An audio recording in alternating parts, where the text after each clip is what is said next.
Hey guys, what's going on? Are you guys excited for another chapel? We got Nova coming up tomorrow. I'm so psyched. It's gonna be awesome. So we got a few announcements today, but also we have the Snake Jones trailer, which that's gonna be awesome. But first, I have a question, and before I ask, we need to like set the scene a little bit.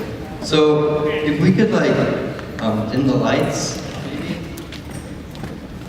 maybe play some music. Is that? We get the candles going. And can I have some flowers? Is that possible? I mean, Amanda Sloan.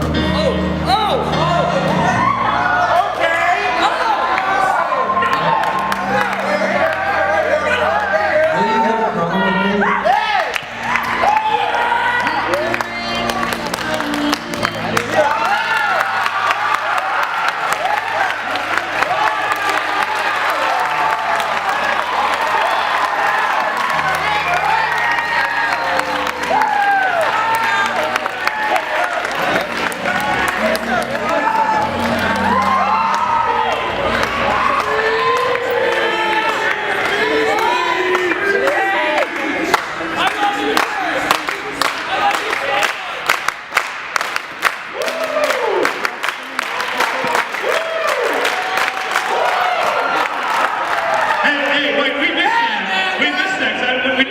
Ready? Did you say yes? Yes! Yes! Yes! Woo! Correct! Alright. Nova tomorrow. The much-awaited trailer of Snake Jones. Pandemonium right there. That's insane! You cannot be serious! We are serious! Unreal. All right, we got some announcements for you, some crazy stuff's going on. As it pertains to Nova, a few things with that. 6:30 to 7 is when we're getting in the door here. Okay, out of athletic floor, you're going to be coming in here. Tickets will be done right here, or entry into the thing. It's $5 to get in. Once you get in, there's going to be a ton of glow-in-the-dark stuff, craziness happening, strobes, black lights, all kinds of insaneness. Can I do that? Insaneness? Does that work? Insanity! There it is. Linsanity! But he won't be here. And then we have, once you get in, we're going to be doing some different things, and we're going to start right at 7 o'clock, a bunch of stuff happening. The premiere of Snake Jones will be going on. We'll be selling DVDs of that and also taking orders if we sell out, which is a potential. And so that's all going to be going on tomorrow night, Saturday night. Nova will be there. It's going to be absolutely incredible. We also have the dance at the end. We've got a sweet playlist. We're going to be doing some unique things, some different things with it this time. So be ready for that. One thing we gotta work through this real quick. Dress code. We've got a bunch of different questions, so I just want to clear some things up for you guys. Shorts, sweats, all that stuff's absolutely legit. That's cool. Come in shorts. Make sure they are appropriate. So here's how we're going to define that, right? If you're just wearing shorts to the knee, because that's what we do, or if you're, I guess guys can do this. I don't know why you would, but if you want to, go for it. If you're wearing shorts and you have tights underneath, that's cool. Fingertip deal, right? That's not cool at all, but you can do it. Thanks for the clarification, Mr. Barnishit. Mr. Barnishit may be coming in his King Xerxes outfit. We're trying to get that ready for him. So that may be happening, who knows. And then, especially for the ladies and Alex Coda, not too crazy tightness all in this area, right? Like, just be cautious that we just want to make sure it's an absolute fun evening and everything, but we want to make sure that we're also, being modest and all that stuff. So tank tops are cool, just not like the wife beater kind of thing. Whether it's still referred to as that, I don't know. That's a terrible name, but it is what it is. Who knows? But just make sure that it's not like crazy tight. We're not going to deal with it. If there's some kind of dress code thing, we'll just have some white t-shirts with just thumb touch it, and we'll just do it that way. So, unless you want a white t-shirt, dress modestly, we're good, we're legit, right? If you have particular questions about it, you can come see me and we'll try to address that. Okay, good? We also, this afternoon, we have a blood drive going on. And it's actually going to be happening in the athletics foyer now. So here's some stipulations in that. If you're going to donate blood today, awesome opportunity. The line will actually start on the entrance over here by the library. Okay, that's where you'll register and take care of all this stuff, and you can give blood.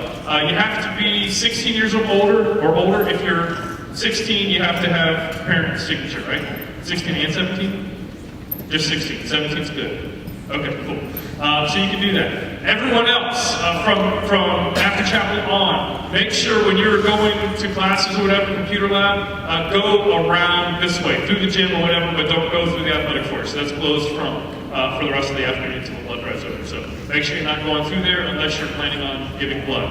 If you're not planning on giving blood and you walk through there, you may end up giving blood anyway. So just be cautious of that, be careful, and we'll have a good time. All right, here we go. We've got a special guest today that's going to come up and lead worship with us. I'm going to have him come up. His name is Joshua Jameson. Yes, sir. Yes, sir. And his lovely girlfriend of 1 month, I hear. Right? Yeah, I heard you're stuck right there. This is Lindsay Daly. She's a good friend of mine. She actually graduated with me here at Troy Bridge in 2001. Represent 01. What's up? And so we're going to be joining in worship with them. Also tonight at 8:30, he's going to be at Night Sky doing a set there. You guys can come check him out tonight there at Night Sky. It'll be an awesome time. And he may be hanging around here a little bit today. If you want to talk to him later, hang out, whatnot, I don't know. But anyway, Joshua Jameson, if you guys join us in worship, you stay and come forward, you can move around, you can do whatever you want to do. At least stand up and get up. How's it going? Guys, I'm so happy to be here today. Give it up for Josh and everyone for leading worship. That was really awesome. And give it up for Greg, asking me to call. There we go. Alright, so I kind of want to start out today with a question. And my question for you guys. I believe that everybody is kind of built with this protective nature, that when something's going wrong, your immediate instinct is to just protect somebody, especially someone that you love and you care about. So, when you guys just think about it, the last time that something that you love was in danger, did you want to jump all over it, hug it and tag it to make sure it was safe? And you don't really have to answer that out loud, I'm just showing you what you think. You guys remember last Friday when we had those really, really bad storms, and there were 1,000,003 tornadoes, and everyone was freaking out? Well, the day that we were having tornadoes, I actually wasn't even home. I was in Walmart with Haley, and I called my sister to see if we needed anything, because I left my phone in the car. And my sister, if you don't know her, she's in 7th grade here. She's only 13. So she picks up, and I just start talking to her like everything's fine. She just stops me and goes, "Sarah, do you know what's going on?" I'm like, "No." She goes, "The tornado sirens are going off. Dad's been trying to call you, and I'm home alone." And I'm like, "Oh no." Okay, first of all, tornado sirens are going off. I've lived 16 years in Vandalia. I've never heard the sirens go off before in my life. That's a pretty big deal. My sister, who's 13, not really trained for this kind of stuff, is home alone. And I think probably the worst thing of all, my dad's tried to call me 3 times and I don't have my cell phone. Anybody get that sinking feeling when you realize your parents have called you and you weren't there? Oh my goodness, scariest thing in the world. So Haley and I run out, it's pouring down rain. I may or may not have been going the speed limit because I had to get home. My sister, as much as we fight and we don't really get along sometimes, I care about her and I wanted to get there to protect her. So I'm pretty sure you guys have had instances like that in your life too. And I think it even expands into the Bible. So if you guys brought your Bible, I want you to open up to 1 Samuel 17. A lot of you guys have heard the story at this point. It's, typical David and Goliath, but I kind of want to look at it at a different way. So we're going to start at verse 26. We're just going to hit on 2 verses. If you don't have your Bibles, which you should, this is chapel, we're going to have it up on the screen. So, 1 Samuel 17:26. And David said to the man who stood by him, "What shall be done for the man who kills this Philistine and takes away the reproach from Israel? For who is this uncircumcised Philistine that he should defy the armies of the living God? Real quick translation. David sees Goliath. He's like, what do I get if I completely own this guy? So some time passes, some different stuff happens, and he ends up facing Goliath head on. And then we jump to verse 46. I'm reading ESV, by the way, that's throwing you off. It says, this day the Lord will deliver you into my hands, my being David, and I will strike you down and cut off your head, and I will give the dead bodies of the host of the Philistines this day to the birds of the air and the wild beasts of the earth, that the earth may know that there is a God in Israel. Okay, you've heard it a million times, right? Like, I've heard this story so many times growing up in the church. But I think sometimes we can forget about the magnitude of what David's saying here. And who he's saying it to. Like, we got David and we got Goliath. So to kind of illustrate this point a little bit, I need a couple volunteers. So I'm going to go ahead and grab Marvin, need you, and I need Doug Benedict. Where are you? Come on, Marvin. All right, and I need actually one more volunteer. I need a freshman boy who weighs between 125 and 140 pounds. Zach Davey. I don't know Zach Davey. I see. Okay, Doug, what else? All right, Doug, you come here with me. You're going to stand right here. Zach, go. Marvin, I'm going to have you walk down that way. Keep going, stop. Perfect, don't turn around. Yeah, keep facing the door. All right, Zach, I have a very important task for you here, which you're going to find out in a minute. All right, hold your positions. Now we're going to look back quick at Goliath, and I'm just going to highlight some stuff real quick. This is all found in Samuel 17, 4 through 7 about Goliath. So we got our Goliath, and we got our David, and he had a helmet of bronze on his head. He had a coat that weighed 5,000 shekels of iron, bronze armor on his legs, a javelin, and a spearhead that weighed 600 shekels of iron. Translation. We got Goliath, who's 9 feet tall, and his armor, which weighs somewhere between 120 and 140 pounds. So here's what I need you to do, Dave. You see Marvin right there? In this little short span, I need you to kind of get a little bit of a running start. You're going to jump on his back. You're going to wrap your arms around his neck and your legs around his waist. And you're just going to hold on, okay? On go. All right, Marvin, if you can come on back here for a second. Hey, Doug, do you want to threaten Marvin right now?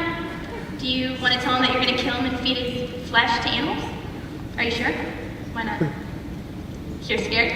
Because he's pretty big, right? But Marvin's a lovable giant. All right, you guys can sit down. Thanks, guys.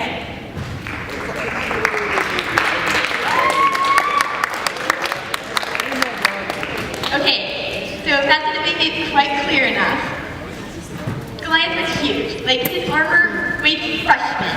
Okay? Like, that's ridiculous. That is how big Goliath is. It's this little podunk shepherd who his father doesn't even see him like as a human, because when Saul came to anoint him to be king, he didn't even bring David in from the field. It's this guy who is basically a nobody says, okay, I'm going to take on this 9-foot giant. What drives somebody to do that? What in their right mind would say, yeah, it's okay, I'm just going to go and I'm just going to kill him, it's not going to be a big deal. In fact, I'm going to threaten him before I really kill him. And I honestly think that the bottom line comes down to where David had his values set and what he saw value in. You know, I kind of talked about this a bit in speech, so if you hear it again, I'm sorry. But I really think that as humans, we kind of have this tendency to associate value with people. And it's kind of messed up, because what it looks like is like, we got person over here who we're going to belittle, we're going to make fun of them, and probably the worst of all, when we see other people doing that, we're not going to do anything. We're not going to defend them, we're not going to say, you know, cut it out, we're just going to let it happen. And then we got a person over here that we're going to put on a pedestal and say, this person's awesome, this person's cool. They have more value, if not equal, to mine. And that's kind of messed up. Like, who are we, creation, to say another creation is less than us? It's not bad to see value in people as a whole. I'm just saying that you can't assign value to individual people. It's fine to see value in a whole. Keep that in mind. I don't want you guys to think I'm not saying find value in people. Because that's exactly what David did. You know, if you look back at the verse 26 we were looking at, the very first thing he said, what shall be done for the man who kills the Philistine? who takes away the reproach from Israel. Israel is his people group. It's the people that he's closest with. And he says, I see value in them, so I'm going to take on this insane giant to defend them. And then keep trucking. For who's this uncircumcised Philistine that he should defy the armies of the living God? Now he's saying, I see value in my people, I'm going to fight for them. I see value in my God, so I'm going to fight for him. When I was in junior high, I became a Christian in 7th grade. My grade and grade 11, I remember when Adrian came for the first time. And that was the moment when I became a Christian. But honestly, I had no idea what I was doing throughout junior high and freshman year.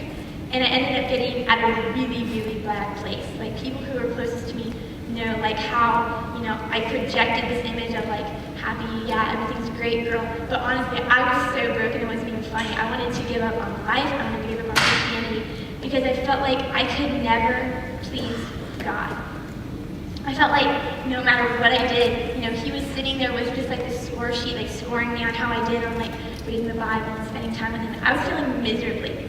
And that just affected me so much because I'm like, I'm supposed to be this Christian and I'm projecting this lifestyle of being happy when secretly I have all this junk going on that I can't deal with on my own. And then some stuff started changing. I got a mentor in my life. He started working with me. I started actually reading the Bible, and just through a crazy series of events, I wish I had time to share them all, but God just started encountering me in little ways. I would see a little bit more what he thought of me. I started understanding what he really thinks about me. And it completely changed my focus. David understood who God was. David knew that God was a big, loving God who wasn't going to let him down. He knew that he had his back. He knew the true character of God. And that's how he could stand up against a giant who was a lot bigger than him. And that's what started happening to me. I started understanding who God is and the true character of God. It comes back to this. When you start encountering the love of God, you start understanding who he is, it leads to a different lifestyle. And this is really kind of what I'm going to be focusing on for the rest of this chapel. It's just this understanding of who God is and then what we are called to do because of his love. But the first thing that we really have to understand is how God actually is. I went to Troy Christian, so I'm automatically in the same boat as everybody in this room. We're all in the same school. We're hearing the same stuff in the Bible. We're hearing the same speakers. And if I was still so broken and dejected and wanting to completely give up on my faith, I can't help but feel like there are some of you in this room who feel the same way.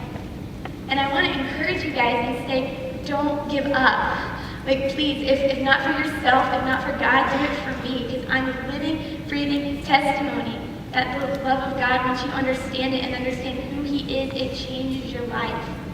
And I can't tell you what, an encounter is going to look like for you. I can't tell you what it's going to look like when God comes into your life and shakes your life all up. I can't tell you what it's going to look like. I wish I could. But I know that when it happens, your heart is just going to be so refreshed, and you're going to be like, oh my goodness, why didn't I see this sooner? There's a song out by Jesus Culture. How many Jesus Culture fans do we have in here? Yes, I love Kim Walker. She's so good. I recommend everybody go buy this song tonight. Okay, it's How He Loves. We've played it up here, but by the version in her, we're not going to play it, but I'm going to talk to you about it. She has this section towards the end of the song where she starts talking about the love of God. And she's at this conference, and that's where they recorded it, and she's just talking about how once you encounter the love of God, you'll never be the same. And she has this line of, and you would know because you would never be the same. If your life has, I'm guessing that you haven't fully understood the love that God has for you. And that might sound kind of harsh. I'm not doubting experience. I'm just saying that you haven't grasped the fullness of it yet.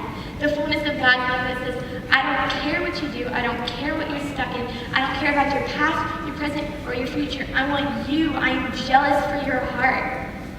That's what he's telling us. When I was going to that point in my freshman year, I had a really close friend tell me that even if I was the only person on earth, Jesus still would have come and he still would have died. That horrible, gruesome death for me. And it's the same for every single person in this room. If you would have been the only person on earth, God would have still sent his son to die for you. And it is crucial that we understand this. Like, it is so crucial to the very aspect of our being that we understand how great the love of God is for us. And my prayer, my passion is to see all of you guys have individual encounters with the heart of God where you see what he feels about you specifically, and you see how much he loves you, and he's crazy about you. I feel like sometimes we get frustrated with God, and we get frustrated with, our experiences with him because they're empty. And I kind of go back to the summer camp thing. I don't have anything against summer camp. The whole illustration I just did was from a summer camp. It's not that creative, guys. But I have nothing against summer camp. But honestly, a pattern that I think a lot of us see at our camps are people going up to the altar, bawling our eyes out. And the next year we do it again. And then we do it again. And then we do it again. And it's just what we do at summer camps. We go, we cry, but there's really no sustaining change. And that's kind of where you see a process versus an event. Events are like the summer camp moments when you go up and you maybe think you're encountering the love of God. You probably do. You probably get touched by him, and you're moved. Something in your heart is moved, but nothing sustains after that because it's not a process. We have Nova on Saturday. This is not a plug for Nova. I'm not doing a Nova commercial. I'm telling you right now. Okay? But Nova is going to be an event tomorrow. And honestly, we're going to leave having a great time, but none of us are going to, have superpowers or anything walking out of Nova. Now, there might be somebody who sees an act of Nova and decides, hey, I like that. We have a magic act, I think, and they decide, I want to practice magic. So they go and, for a year, they just, work on doing magic. And then next year for Nova, they come and they're amazing. But that's the difference. Event, you don't change. Process, you do. If it was simply as simple to just encounter the love of God, whether through an event or process, I recommend the process because it's much more sustaining. We'd be set. We'd be good. We wouldn't have to really have these talks and be fine. Everything would be great. But we forget the massiveness of the life, I think we also forget how real we have as an enemy of Satan. You guys have probably heard it at this point. 1 Peter 5:8 talks about Satan as a prowling lion. Just imagine this. Okay, lions are sneaky. If you're like a little gazelle, you don't know a lion's trailing you until you get attacked by him. And then afterwards, all that's left is a mangled, disgusting body. You guys have seen Animal Planet. You know how that looks. It's not exactly the most appropriate thing to show on the big screen. But that's who Satan is. He's a sneaky, crafty individual who gets us when we least expect it. And one of the biggest, tactics of Satan, everybody here at this point knows that Satan is a direct enemy of God. Satan hates God. Everything that God would try to do, Satan would try to reverse. So there's a verse in Revelations that when I heard it, it kind of messed me up. It's Revelations 3:15. And it's I know your deeds, that you are neither hot nor cold. I wish you were one or the other one. And there's a lot of different theories about what that means. Is God really going to spit you out of his mouth? I think it says in some versions. But with all that aside, just look at what it says. I wish you were one or the other. This is God saying, I wish you were hot or you were cold. Meaning that God hates lukewarm. He hates mediocrity. He hates when we're in this in-between state of not on fire for him, but not going to admit we're not a Christian. That is not pleasing to him. That is something that if you could change in your life, he would. I feel like at Troy Christian, this is a bit of a problem. We got the radical people, we got the people who, aren't necessarily there yet, and instead of building each other up or judging each other, why does that happen? I'm not going to say it's just here, it's at churches, it's all over the world of, you're not where I'm at, so instead of helping build you up, I'm going to judge you. So then we have people who get a wrong mind about Christianity. We get people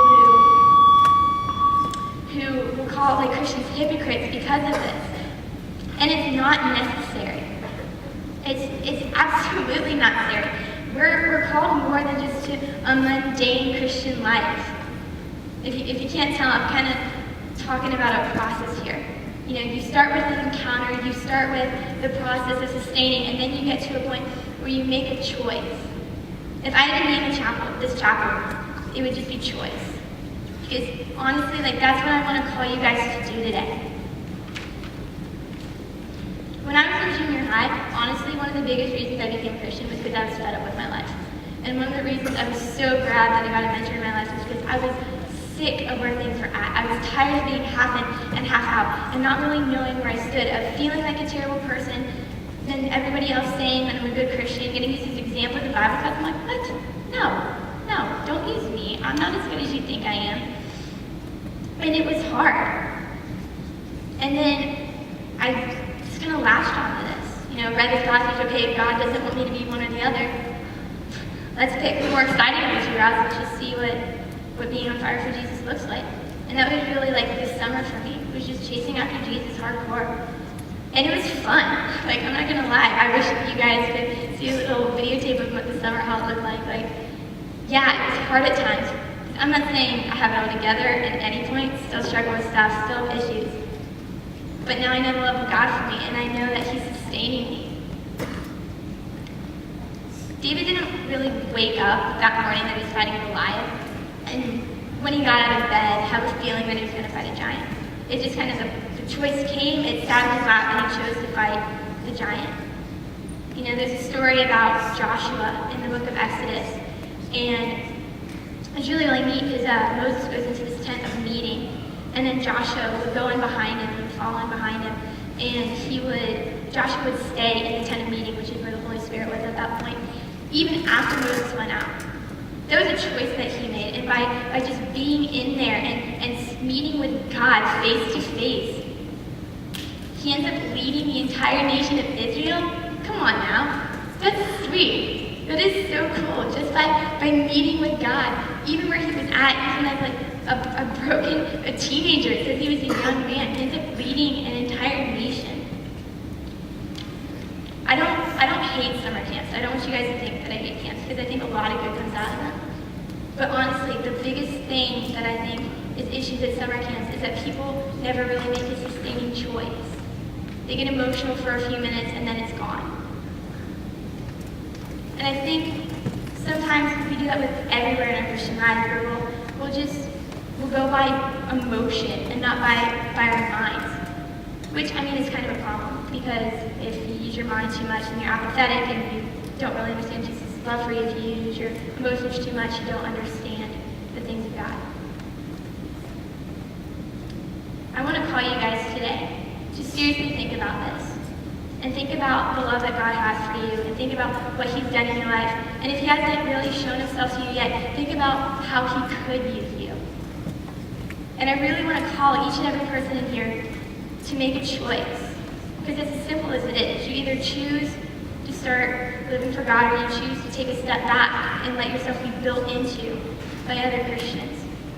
You know, everybody has this calling to step out of the boring and normal life that we're living right now. And we really don't have to be satisfied with where we're at right now. I wasn't satisfied where I was at. And then Jesus makes it all better. I don't really know how else to say it better than that. Just know that it starts with a choice. So I kind of want to do something with you guys. I want everybody to just, we're going to go into a time of prayer real quick. And I just want to pray with you guys and work with you through a couple quick questions. I know this is kind of going long, but I promise this is the last thing, and then you guys can go get lunch, okay? So, you bow your head, you can close your eyes if that's what you do. I want you guys to think for a second, and really think about how you see God, and think about the way that you view Him. Do you think it's accurate? Do you think He's judgmental? Do you think He's holding you accountable for a step? Do you think He's making a little mark every time that you fall into sin? Because He's not. And if that's what you're believing, then that's the first thing that you have to deal with, is you have to start dealing with the way that God actually sees you, as a prize, as someone He loves. I want you to think about different areas of your life, whatever that means for you, and just if you're making compromises, if you're doing things you know you shouldn't be, if you're blatantly sinning and you know that you should be leaving it behind. I want you to think about what your life would look like if you decided to make a choice to just live for God. If you decided that you weren't going to just be a mediocre Christian anymore, but instead you were going to step out and start living your faith, start ministering to the people around you. How would that look like? What behaviors would you change? What would you start doing that you're not doing already? And then the biggest one, what are you going to do? I've presented this to you to the best of my ability, and I fully believe that the Holy Spirit's been working in hearts today. And so now you're posed with the question, what are you going to do? What choice are you going to make? And if you make a choice, what are you going to do to sustain it?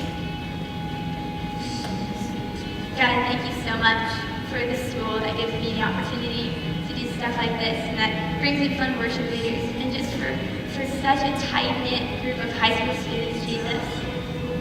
And I thank you that you put callings on our lives greater than what we're living already, and that you see our futures and you see where we're at. Lord, I pray that these students, just in the next coming weeks, would be wrecked by your love, and they would understand the vast love that you have for each and every one. Whose hearts would totally be transformed by the great love that you provide for us, God. And Lord, I pray for students who today are making a decision saying yes and stepping out of mundane faith and moving into something greater. I pray that you would see them where they're at and you would sustain them. That you would encounter each and every student in this room and they would be just transformed by it, that their lives would actually be changed, and we would look back and see that's what it was and this is what I am now. Lord, we love you. You are good. You are great. And I just thank you so much for what you've done in my life and what you're going to do in students' lives today. We love you, Lord. You are so good to us. Amen.